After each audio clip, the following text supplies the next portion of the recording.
기도합나이다. 아멘. 우리가 오늘 세례를 이렇게 주었는데, 이 세례는 사실은 침례를 주었습니다.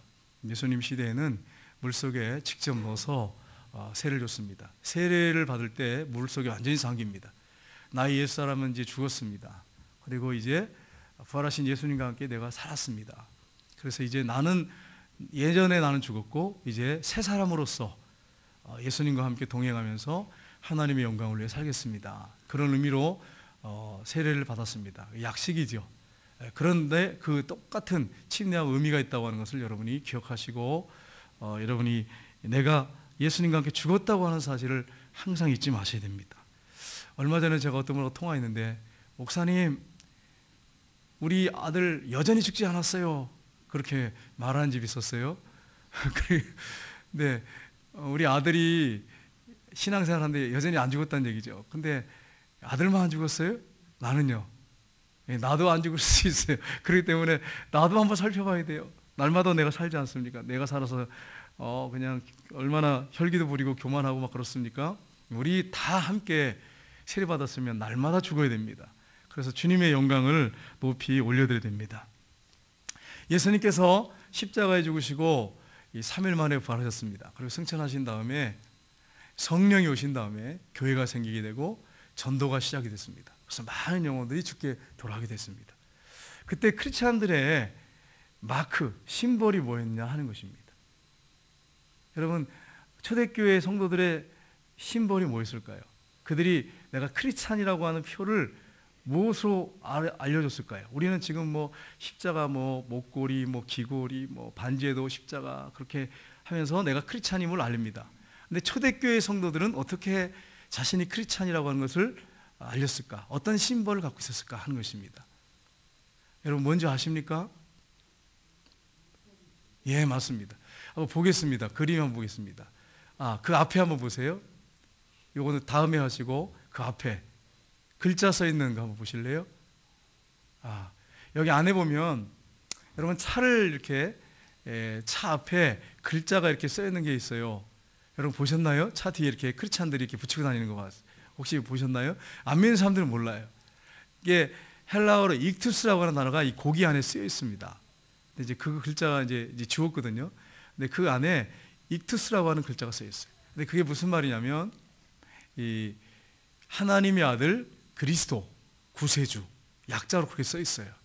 그래서 크리스찬들은 이 물고기를 이렇게 그려서 난 크리스찬입니다. 예를 들어서 그 당시에는 끌려가면 고문받고 핍박을 당하고 순교했습니다. 그러니까 어떤 사람을 만났을 때 물고기를 이렇게 그려요, 그 사람한테. 그럼 이 사람이 무슨 말인지 모르면 이 사람은 예수 믿는 사람이 아니구나. 그리고서는 조심하죠. 근데 이제 물고기를 딱 그렸어요. 이 사람도 옆에 있는 사람도 똑같이 물고기를 이렇게 그렸어요. 그러면 예, 저거죠. 그래서 그러면 이 사람은 믿는 사람이구나. 마음을 열고 이제 얘기를 서로 했어요. 근데 이제 그 가운데 글자를 한번 지워주세요. 그게 바로 이 글자가 바로 하나님의 아들 그리스도, 그분은 구세주입니다. 그런 뜻이에요. 근데 저 글자를 초대교회 성도들이 썼을까요? 그 안에다가 안 썼어요. 그냥 물고기만 그렸어요. 그러니까 우리가 이 고백만 있다고 생각하는데 익투스라고 하는 이 물고기에 사실은 빈 물고기, 뱃속이 빈 물고기를 그렸습니다. 왜 빈 물고기, 뱃속이 빈 물고기를 이렇게 그렸느냐? 난 크리스찬입니다. 왜 이렇게 이걸로 심볼로 정했느냐 하는 이유가 있습니다. 그 당시에 많은 이 종교 지도자들과 사람들이 당신이 메시아이거든 표적을 보여주십시오. 쉽게 말하면 기적을 보여주십시오 라고 했을 때 예수님이 이렇게 말씀하셨어요. 제자들 앞에서, 다 보는 앞에서, 내가 이제 더 이상 표적을 너희들한테 보여주지 않겠다. 그러면서 요나의 표적밖에는 너희들에게 보여줄 표적이 없다. 이렇게 말씀하셨어요. 요나가 밤낮 물고기 뱃속에서 3일 동안 있었다가 나온 것처럼 인자도 그렇게 할 것이다. 그게 바로 표적이다. 그랬어요. 이게 무슨 말이냐면, 여러분 성경 요나서에 보면 요나가 하나님의 명령을 어기고 다시서 도망가다가 제비뽑기까지 나와가지고 그 요나 때문에 풍랑이었다고 해서 사람들이 묶어서 바다에 던졌어요. 물고기 뱃속에 들어갔다 않습니까? 들어갔어요. 들어갔는데 거기서 회개하잖아요. 하나님, 내가 잘못했습니다. 하나님 명령을 어겨가지고 내가 범죄해가지고 이 물고기 뱃속에 들어가게 되는데 나를 구원해 주십시오. 구원자는 하나님밖에 없습니다. 하나님이 3일 만에 토해내서 육지로 토해냈어요. 그 물고기 뱃속에서 나왔단 말이에요. 그래서 마찬가지로 이렇게 표시한 것은 예수님은 3일 만에 부활하셔서 빈 무덤입니다. 그러니까 물고기 표시는 사실은 예수님은 3일 만에 부활하셨습니다. 이거를 알리는 심벌이에요. 그래서 크리스찬들이 이 심벌을 사용했습니다. 근데 우리는 단지 그 안에 있는 글자가 쓰여져 있으니까 하나님의 아들 그리스도 구세주란 뜻이구나 이렇게 생각하는데 그게 아니고, 사실은 초대교회 교인들은 예수님은 십자가에 죽으시고 3일 만에 부활하신 분이십니다. 나는 그분을 믿습니다. 신앙 고백으로 이 심벌을 사용했습니다. 그래서 오늘날도 이 물고기를 우리가 그런 의미를 알아야지 그냥 글자 의미만 하면 안 되고, 이 본질의 의미는 예수님은 부활하셨습니다. 요나가 물고기에서 나온 것처럼 무덤에 계시다가 3일 만에 무덤에서 나오셔서 부활하셨습니다. 이걸 보여주는 게 바로 이 물고기 심벌입니다. 그렇습니다. 예수님은 십자가에 죽으시고 거기에 무덤에 계시지 않고 3일 만에 부활하셨습니다. 부활하신 예수님께서 오늘 본문에 보시면 두 제자에게 나타나셨어요. 그 부활하신 날 오후에 당일날 두 제자에게 나타나셨는데, 한 사람의 이름은 기록되는데 성경에 보면 한 사람의 이름은 누군지 몰라요. 그래서 아직도 이 사람이 누군지 성경학자들 간에 토론을 하고 있습니다. 아직 결론이 안 나왔어요. 한 사람의 이름이 명확한데 한 사람은 뭐 베드로다. 근데 베드로는 또 아니에요. 왜냐하면 이미 제자들하고 같이 있었거든요. 뭐 누구다 하는데 뭐 아내다. 그 사람이 아내다. 글로바의 아내다. 그건 추측일 뿐이고, 한 사람의 제자 글로바와 또 한 사람의 제자라고 했는데 이 제자는 누군지 모르겠어요. 지금도 이름이 없기 때문에 토론하고 있어요. 근데 여러분 보세요. 그들에게 예수님이 성경을 풀어줄 때에 그들이 예수님의 부활을 믿게 됐습니다. 가슴이 뜨거워졌어요. 그래서 오늘 우리가 이 말씀을 통해서 예수님이 구약을 풀어주셨어요. 구약 성경을. 우리가 성경으로 돌아가야 되겠죠. 우리가 성경으로 돌아가서 영적인 큰 이익을 얻으려면 어떻게 해야 할 것인가 하는 부분입니다. 첫 번째는 성경을 통해서 예수님을 인격적으로 만나야 합니다. 뭘 통해서 예수님을 인격적으로 만나야 된다고요? 성경을 통해서. 여러분 지도 한번 보겠습니다. 예수님이 부활하신 다음에 엠마오로 제자들이 가고 있었어요. 그 거리는 한 2시간 거리 정도 되는데 조금 더 되겠죠. 가는데 거기 가는 중간에 예수를 만나게 됐습니다. 그들은 고향으로 돌아가고 있었어요. 왜냐하면 그분을 그렇게 믿고 따랐어요. 근데 그분이 십자가에 못 박혀 죽으셨단 말이에요. 그러니까 실망과 좌절을 가지고 기다려도 뭐 아무 일도 없고 하니까 그리고 또 두렵잖아요, 유대인들이. 그러니까 엠마오로 고향으로 가다가 그 가는 길에서 예수님을 만났습니다. 근데 예수님께서 둘이 대화를 하고 있는데 무슨 대화를 하고 있냐면 예수님에 관한 얘기를 하고 있는 거예요. 진지한 토론을 하고 있는 거예요. 그때 예수님께서 가까이 가셔서 서로 주고받는 이야기가 뭐냐 이렇게 물어봤습니다. 그랬더니 이 제자들이 뭐라고 얘기합니까? 당신은 예루살렘에 머물면서 6월절 기간이었기 때문에, 무교절 기간이었기 때문에 그때 많은 사람들이, 순례자들이 거기 머물었단 말이에요. 머물면서 최근에 있었던 일을 알지 못하냐고. 나사렛 예수라고 하는 분이 계셨는데 그분은 하나님의 선지자로, 말과 일에 능한 선지자인데 그분이 종교 지도자들에 의해서 십자가에 못 박혀 죽으셨지만 이제 그 다음에는 모르는 거예요. 죽으셨는데 어떤 여자들이 무덤에 갔다가 빈 무덤을 보고 천사가 부활했다는 말을 들었다고. 그리고 두 제자가 갔는데 베드로와 요한이죠. 빈 무덤을 확인하고 왔다는 얘기만 우리가 들었다고 이렇게 얘기했어요. 여러분, 천사가 부활했다고 빈 무덤을 보여주면서 부활했다고 하는 걸 알려줬는데 안 믿었어요. 왜 그런지 아세요? 그 당시에 제가 새벽에 설교할 때 잠깐 말씀드린 것처럼 여성들은 그 당시에 2등 국민이었어요. 여성들의 말은 신뢰하지 않았습니다. 마치 우리나라 2000년 전에 한번 생각해 보세요. 2000년 전에 우리나라 여성들은요, 사람 대접 못 받았단 말이에요. 여성들이 하는 말은 믿지를 않았어요. 신뢰를 하지 않았어요. 그러니까 이 여성들이 부활하신 예수를 만났다고 하니까 어떻게 생각하냐면 허탄한 얘기를 하는구만, 환상을 봤구만, 꿈을 꿨구만, 이렇게 하고 여성들의 말을 안 믿는 거예요. 근데 남성들이 하는 말은 대체로 신뢰했어요. 그러니까 그 당시에 문화가 잘못된 거죠. 문화가 잘못됐는데 실제 그런 때가 있었단 말이에요. 우리나라도 마찬가지잖아요. 여성들이 한 말을 잘 안 믿었어요. 그냥 하찮은 얘기로 들었단 말이에요. 그러니까 그 얘기를 하고 있는 거예요. 그러면서 이제 가는 거예요. 근데 예수님이 두 제자를 꾸짖습니다. 뭐라고 꾸짖 있습니까? 한번 보겠습니다. 25절 27절 보겠습니다. 같이 읽겠습니다. 이르시되 미련하고 선지자들이 말한 모든 것을 마음에 더디 믿는 자들이여 그리스도가 이런 고난을 받고 자기의 영광에 들어가야 할 것이 아니냐 하시고 이에 모세와 모든 선지자의 글로 시작하여 자기에게 관한 것을 자세히 설명하시니라. 여기서 미련하고 이 말이요, 너희들 정말 어리석구나 이런 뜻이 아니에요. 언어상에 보면 너희들 정말 연약하구나, 너희들 연약하구나, 연약하고 선지자들의 그 말한 말을 마음에 더디 믿는 자요. 그러면서 예수님이 그냥 나 얼굴 자세히 봐라. 물론 영광스러운 몸으로 부활하셨죠. 그리고 또 이렇게 그 당시에 이렇게 옷을 이렇게 수건 같은 걸 이렇게 대부분 이렇게 썼단 말이에요. 예수님이 부활하는 건 상상하지 못한 거죠. 죽은 분이 어떻게 살아났어요? 살아날 수 있겠어요? 그러니까 안 믿은 거예요. 아예 안 믿은 거예요. 거기다가 영광스러운 몸을 입고 계시니까 예수님 옆에 계신 건데도 못 알아봤어요.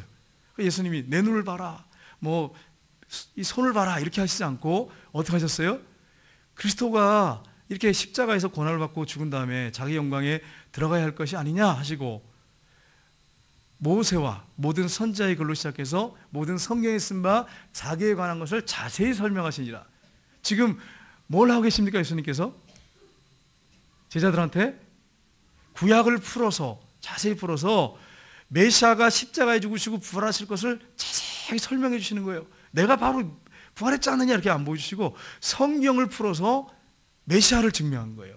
예수라고 한 사람이 바로 메시아가 아니냐, 봐라 성경, 구약 성경에 이렇게 자세하게 풀어주신 거예요. 여러분, 우리가 예수님 만나는 거, 체험하는 거 중요합니다. 어떤 분들은 예수님 한번 만나게 해주세요, 얼굴 좀 보게 해주세요. 물론 뭐 만나는 게 나쁘진 않아요. 좋아요. 신앙생활 도움이 됩니다. 근데 그것만 가지고는 신앙생활을 잘할 수가 없어요. 여러분, 체험하신 분들 많이 만나보잖아요. 근데 그분들 신앙생활 다 잘하시던가요? 아니에요. 어떤 분은 잘하는 분도 있지만 어떤 분은 형편없는 분도 있어요. 술 마시고 막 그러고 돌아다니는 사람이 있어요. 예수님 만났다고 해놓고 그런 분도 있단 말이에요. 그러니까 체험한다고 해서 그게 믿음이 다 좋아지는 거다, 신앙생활에 큰 도움이 된다, 그렇게 말할 수는 없어요. 체험보다 더 중요한 게 뭐냐면 보지 않고 믿는 자들은 더 복되도다. 하나님 말씀을 붙잡고 믿는 자들, 이걸 그대로 믿는 자들은 예수님이 더 복되도다 이렇게 말씀했어요. 우리는 성경을 통해서 예수님을 만나야 돼요. 그래야 견고한 신앙을 갖게 됩니다. 예수님이 바로 메시아라는 것은 성경을 통해서 확실하게 우리가 확인할 수 있지 않습니까? 요한복음 5장 39절 보겠습니다. 같이 읽겠습니다. 너희가 성경에서 영생을 얻는 줄 생각하고 성경을 연구하거니와 이 성경이 곧 내게 대하여 증언하는 것이니라. 예수님이 하신 말씀이 아멘이에요. 아멘. 구약 성경을 말씀하시는 거죠. 구약 성경에서 영생을 얻는 줄 생각하고 성경을 너희들이 열심히 연구하고 있는데 이 성경은 누구에 대해서 증언하는 거라고요?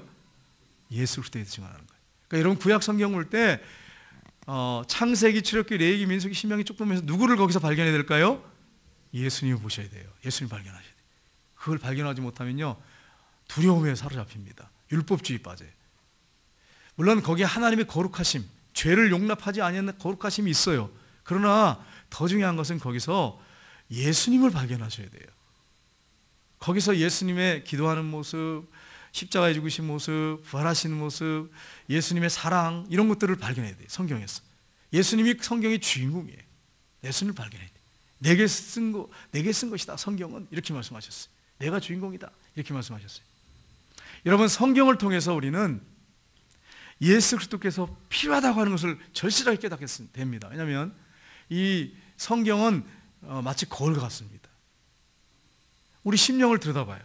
그러면 나는 죄인이구나, 난 지옥 가야 돼, 난 지옥 가야 돼, 뭐 이런 생각을 하게 되는 거죠. 여러분, 어린이들한테 제가 전도를 하잖아요. 제가 전도를 해보면 어린이들한테 이제 이렇게 얘기를 하면서 너 오늘 죽으면 천국 갈 수 있니? 그러면 뭐라고 대답할까요? 윤혜성 집사님, 어린이들은 뭐라고 할까요? 하나같이 뭐라고 하냐면은 못 가요 그러는 거예요. 이상하잖아요? 난 놀랐어요. 그렇게 자꾸 하면서 이상한 거예요.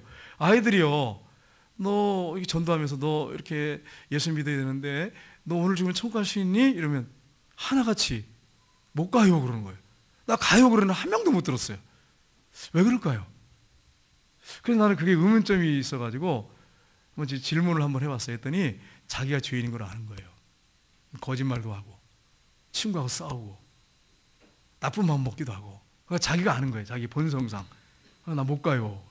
그래서 이제 복음을 전하면서 예수님 너를 위해서 너의 죄를 위해 죽으셨단다. 그리고 3일 만에 부활하셨어. 예수님 영접할래? 영접할 사람 손 들어. 그럼 다 들어요. 거의 한두를 빼놓고는 다 들어요. 이상한 애들 좀 있잖아요. 좀 애들이 좀 강박한 애들 있잖아요. 그런 애들 빼놓고는 다 들어요. 그리고 영접기도를 다 그대로 따라해요. 여러분 그렇습니다.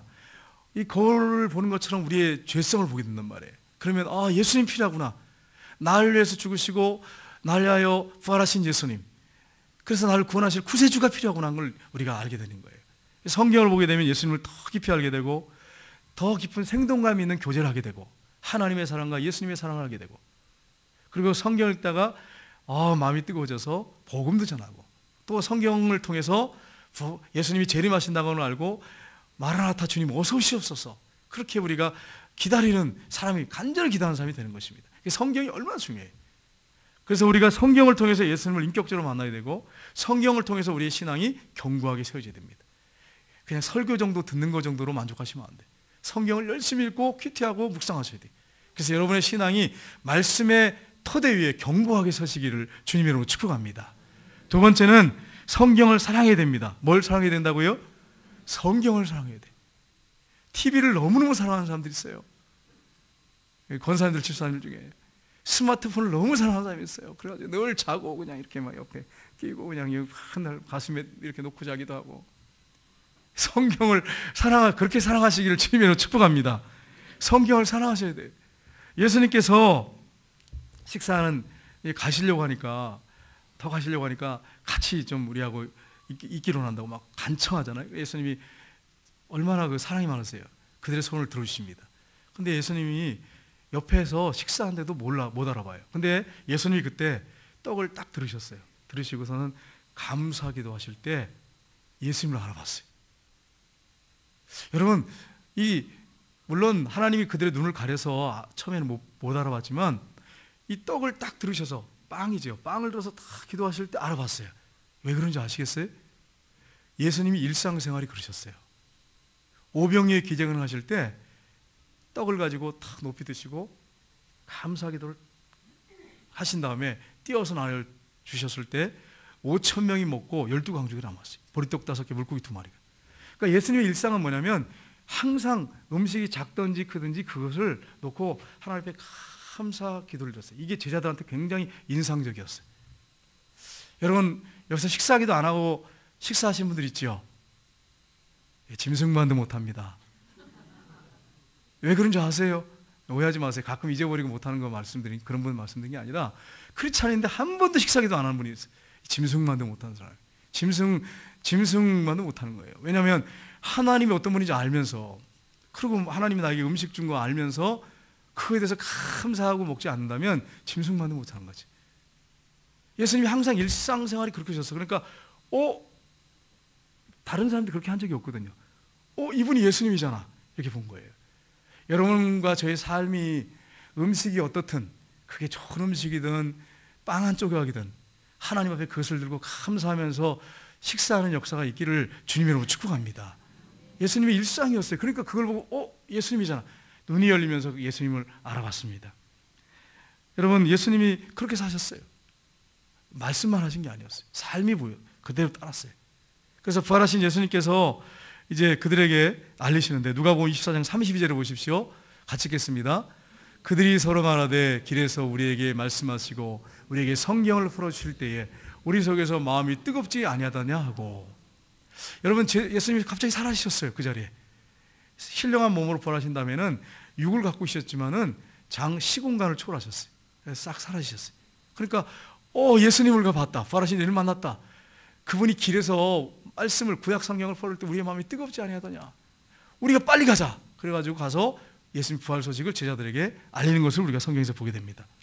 여러분 성경을 자세하게 우리가 깨닫고 알게 되면 마음이 뜨거워져요.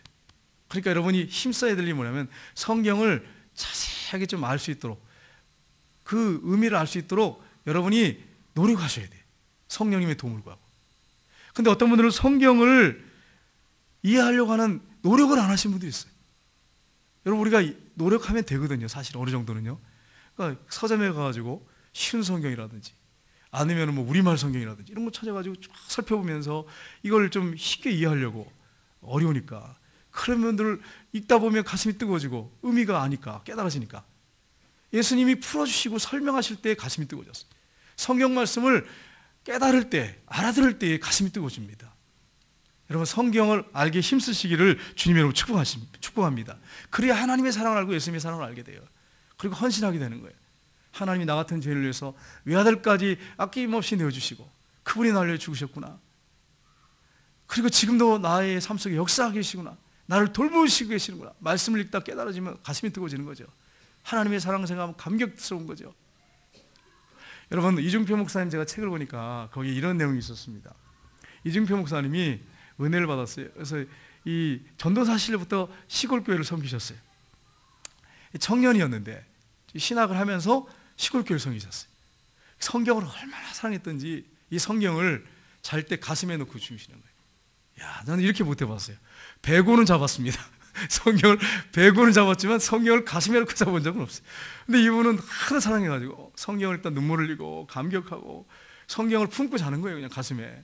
여러분 야구 선수를 야구 잘하는 사람들 어떻게 자는지 아세요? 잘 때 야구 방망이를 품고 잔대요. 어떤 사람들. 그렇게 야구를 잘하는 거죠. 야구를 사랑하는 거죠. 그러니까 야구를 잘하는 거죠. 여러분 오해하지 마세요. 그렇다고 해서 맨날 성경 품고 자라고 그러는 거 아니에요. 예, 여러분 부부들이 있는데 어떻게 맨날 두 분이 성경을 품고 잘 수 있겠어요? 그러나 성경을 사랑했다는 거예요. 그렇게. 그래가지고 성경을 품고 주무시는데 이 말씀이 꿀과 꿀성에서 달더라는 거예요. 어느 날 신방을 하고 이렇게 돌아오는데 해가 이렇게 비치는데 너무 좋더래요. 그날이. 그리고 이렇게 잔디에 앉아가지고 이렇게 앉아서 있는데 너무 행복하더래요. 그래서 앉아서 기도하고 있는데 우편 배달부가 지나가다가 전산을 발견하고 편지를 전해주더래요. 편지를 보니까 사랑하는 님의 편지예요. 예인의 편지. 결혼하기 전이었으니까. 그걸 읽어보는데 눈물이 쭉 흘러내더래요. 감격스러워가지고. 근데 그때 마음에 하나님 감동을 주시는데 어떤 감동을 주시냐면은 종아 성경은 내가 너에게 보낸 피로 얼룩진 사랑의 편지란다. 이런 음성을 들려주시더래요. 마음에. 그래서 무릎을 꿇었대요. 성경을 이렇게 피는데 나온 말씀이 요한복음 3장 16절이더래요. 하나님이 세상을 이처럼 사랑하사 독생자를 주셨으니 이는 그를 믿는 자마다 멸망하지 않고 영생을 얻게 하려 하심이니라. 얼마나 감격스러운지. 아 맞습니다 하나님. 거기서 고백을 하셨대요. 정말 이 성경은 피로 얼룩진 하나님의 사랑의 편지입니다. 이런 고백을 했대요. 그래서 더 하나님 말씀 붙잡고 이 말씀을 그렇게 읽고 이 말씀을 전하는 것을 기쁨으로 여겼다고 이렇게 글에 써있는 것을 제가 봤어요. 여러분 그렇습니다. 하나님의 말씀을 사랑하셔야 돼요. 꿀과 꿀수성이보다 더 단 말씀으로 이 말씀을 붙잡아야 여러분의 신앙이 성장합니다. 그리고 정말 크리스찬의 삶을 살 수 있어요. 안 그러면 스마트폰도 사랑하고 세상 것도 사랑하면 주님을 뜨겁게 사랑하면서 크리스찬으로서 빛과 소금의 역할을 감당할 수 없어요. 여러분 이걸 아셔야 돼요. 스마트폰 버리라는 게 아니에요. 스마트폰을 갖고 다니는데 이거는 통화 목적이잖아요. 사실은요. 통화 목적으로 전화가 필요한 거지요. 이것만 날 붙잡고 이거 맨날 검색하고 성경을 한 절도 안 보고 그럼 어떻게 그분이 신앙이 성장하겠어요? 그래서 우리가 하나님 말씀을 사랑하고 하나님 말씀을 묵상하고 이 말씀을 취하로 여러분이 사랑하고 이 말씀 아래서 주님을 발견할 때 여러분의 신앙이 성숙한다고 하는 걸 기억하시고 말씀을 사랑하시기를 주님의 이름으로 축복합니다. 세 번째로 성령의 감동하심으로 겸손히 성경을 읽어야 됩니다. 여러분 성경은 그냥 쓰여진 게 아니에요. 성경은 각 사람, 이 성경의 저자인 사람들을 감동하셔서 성령님이 쓰게 하셨어요. 성령의 감동으로 쓰여진 책이에요. 그래서 여러분 베드로후서 1장 20절 21절 보겠습니다. 같이 읽겠습니다.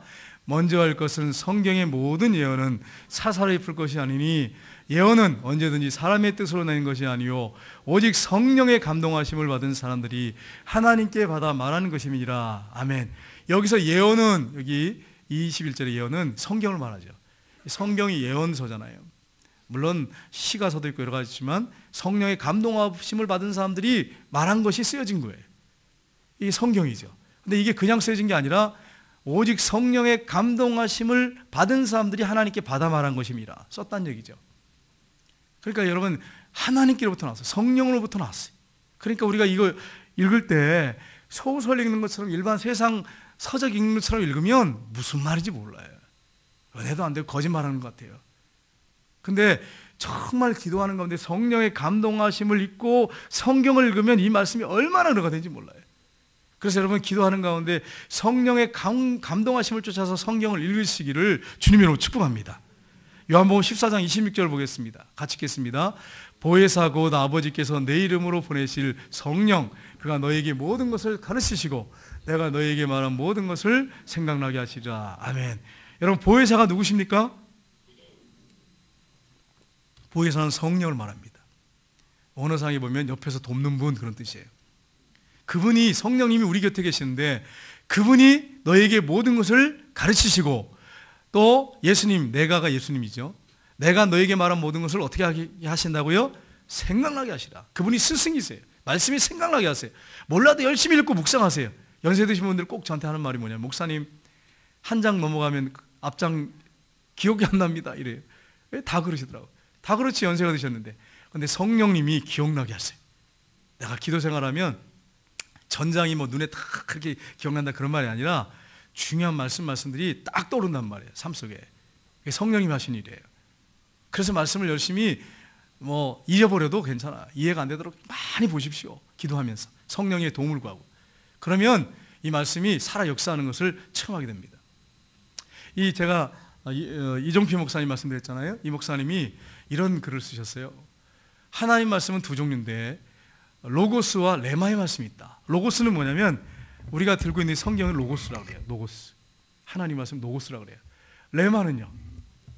레마는 나에게 주신 말씀이에요. 그게 레마예요. 그러니까 예를 들면 이런 거예요. 여러분 저수지나 댐에 물이 가득 있잖아요. 이걸 이제 우리가 신구약 성경이라고 생각해 보십시오. 근데 그게 수도관을 통해 가지고 집으로 이렇게 연결돼 가지고 우리가 컵에 물을 따라서 마시지요. 컵에 든 물은 레마의 말씀이에요. 똑같은 물이잖아요. 저수지의 물이나 댐에 있던 물이나 내 컵에 있는 담겨 있는 물은 똑같은 물인데 내가 마시는 물이에요. 이건 레마의 말씀이라 그래요. 그러니까 하나님 말씀이 많이 있는데 우리가 말씀을 읽고 묵상하다 보면 가슴에 탁 부딪히고 찔림이 오고 막 감동이 되는 말씀이 있어요. 나에게 주어지는 말씀이 있어요. 이걸 레마의 말씀이라 그래요. 그러니까 여러분 기도하면서 성령의 감동하심을 쫓아서 성경을 보면 이렇게 보여져요, 성경이. 근데 성령의 감동하심을 쫓아서 성경을 읽으면, 성령의 인도 따라 보지 않으면 말씀이 너무 재미가 없어. 무슨 말인지도 모르겠고. 물론 처음에는 그렇죠. 그러나 계속 보다 보면 말씀이 레마의 말씀으로 내 가슴에 와닿아요. 가슴을 쳐요. 그리고 뜨거워지고. 레마의 말씀으로 말씀이 들려져야 돼. 이증표 목사님이 6개월 동안 청계산에서 바위에서 기도를 하셨대요. 성경을 펴놓고 읽으면서 묵상하면서 기도하기 시작하셨대요. 기도하는 가운데 6개월째 되었을 때 어떤 일이 벌어지냐면, 기도하는데 성경을 이렇게 앞에 놓고 기도하는데 하나님께서 막 감동을 주시더래요. 그래가지고 성경을 창세기 49장 22절라고 막 표보라는 말씀, 이런 마음을 감동을 주시더래요. 그래서 성경을 폈어요. 창세기 49장 22절 말씀이 뭡니까? 요셉은 무성한 가지, 샘 곁에 심겨진 무성한 가지라. 그 가지가 담을 넘는도다. 이 말씀에 하나님께서 내가 목회할 때 풍성한 열매를 주시겠다, 그런 말씀이구나. 가슴에 탁 레마의 말씀을 들려졌어요. 그래서 이분이 이 말씀을 붙잡고 내려오셔서 목회하셨는데 얼마나 훌륭하게 이 목회를 잘 감당하시는지 제가 존경하는 목사님 중에 한 분이에요. 여러분 그렇습니다. 하나님 말씀 로고스의 말씀이지만 컵에 담긴 물처럼 나에게 주시는 말씀, 레마의 말씀이 있어요. 그래서 여러분이 성령의 감동하심을 쫓아 있다 보면 이거 뭐 창세기부터 계시록까지 내 말씀은 하나도 없네, 그게 아니라 내 말씀으로 들려진단 말이에요. 내 말씀으로 읽고 묵상하다 보면 그렇게 들려져야 그 말씀이 여러분에게 삶에 영향력을 미치고 변화가 일어나고 힘이 있고 능력 있는 삶을 살게 되고 가슴이 뜨거워지고 그런 역사가 일어납니다. 그래서 여러분 한 주간 동안 성경을 열심히 읽고 묵상하실 때 하나님 말씀이 그냥 하나님 말씀 나하고는 관계가 없네, 그게 아니라 레마의 말씀으로 내 마음에 부딪혀지고 감동이 되고 이 말씀이 나의 삶에 영향을 미치고 이 말씀에 반응이 일어나는 그런 축복의 한 주간이 되시고 승리하는 한 주간이 되시고 성경을 사랑하는 한 주간이 되시기를 주님 이름으로 축복합니다. 기도하겠습니다. 하나님 아버지, 귀한 아침에